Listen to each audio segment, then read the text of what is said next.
3 lakh health care workers को लगेगा टीका। अब देश के वैक्सीनेशन प्रोसेस को लेकर आपको अहम जानकारियां दे दें। पूरे देश में पहुंची है कोरोना वैक्सीन की पहली खेप।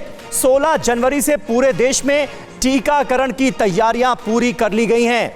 देश भर में 2934 साइट्स पर टीके लगाए जाएंगे, यानी वैक्सीनेशन सेंटर्स जो हैं उनकी संख्या है 2934, जहां पर वैक्सीनेशन प्रोसेस की पूरी तैयारियां कर ली गई हैं, सारे बंदोबस्त कर लिए गए हैं ताकि किसी तरह की कोई दिक्कत ना हो।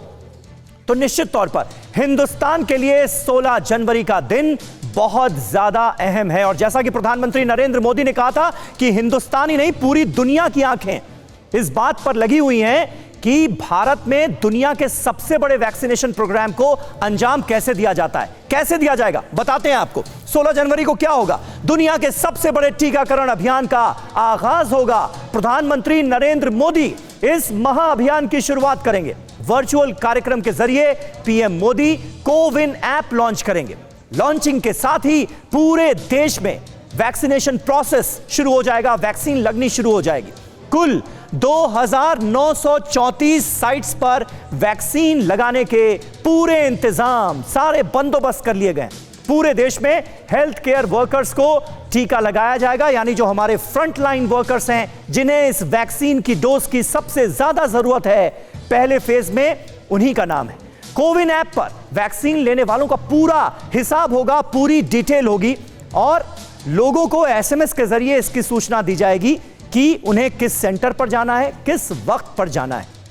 और वैक्सीन जहां पर लगाई जाएगी, यानी जो वैक्सीनेशन सेंटर होगा, वहां पर एक ऑब्जर्वेशन रूम हर वैक्सीन सेंटर में कंपलसरी किया गया है ताकि वैक्सीनेशन प्रोसेस को अंजाम देने के बाद, वैक्सीन लगवाने के बाद लोगों को इस ऑब्जर्वेशन सेंटर में आधे घंटे तक रखा जाए।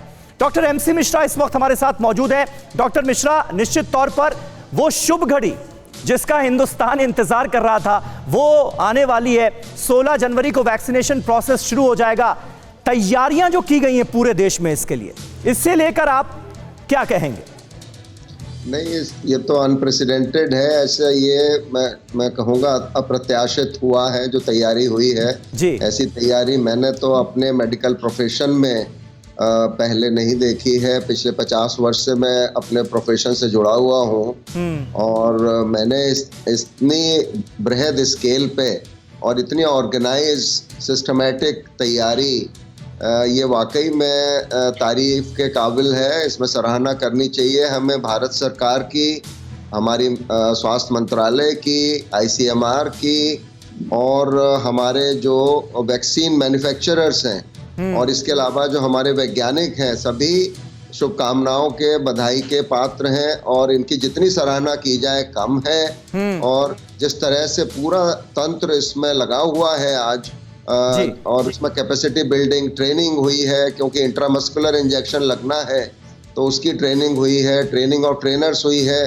राज्य सरकारों की सराहना करनी पड़ेगी। सभी राज्य सरकारें इसमें भारत सरकार का पूरा सहयोग कर रही है, चाहे वो किसी भी पॉलिटिकल एफिलिएशंस की हो, इंक्लिंग की हो। तो वह इतना जो है और चिन्हित कर लिए गए हैं जहां पे वैक्सीनेशन सेंटर्स बने हैं, जो आपने कहा 2934, और वैक्सीन वहां पहुंचाई जा रही है पूना से। तो ये अपने में एक अविश्वसनीय सा लगता है कि क्या भारत इस तरह से इतना ऑर्गेनाइज कर सकता है। तो ये हमें हमारी एक ये डेमोन्स्ट्रेशन भी है दुनिया को दिखाने के लिए, क्योंकि ये जो वैक्सीन्स हैं, देखिए ये बाहर अफ्रीका और दूसरे देशों में भी जाएंगी और क्योंकि कमिटमेंट है सीरम इंस्टीट्यूट का, भारत बायोटेक का, बहुत सारे देशों के साथ उनके करार हैं जो उनको वैक्सीन उपलब्ध कराएंगे, क्योंकि ये लो कॉस्ट वैक्सीन है। दूसरे इसकी जो कोल्ड चेन मेंटेनेंस की समस्या नहीं है।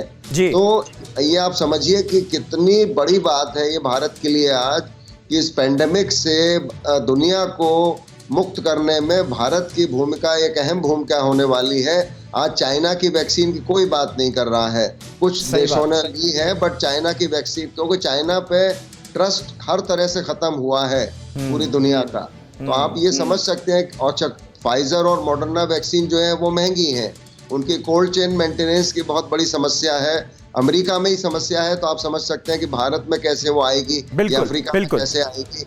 तो इसको लेके बिल्कुल डॉक्टर मिश्रा, आपके जरिए ये तमाम जानकारियां अपने दर्शकों तक पहुंचाते रहेंगे। न्यूज़ टॉप 9 रोज सुबह 7 बजे और शाम 7 बजे सिर्फ TV9 भारतवर्ष पर।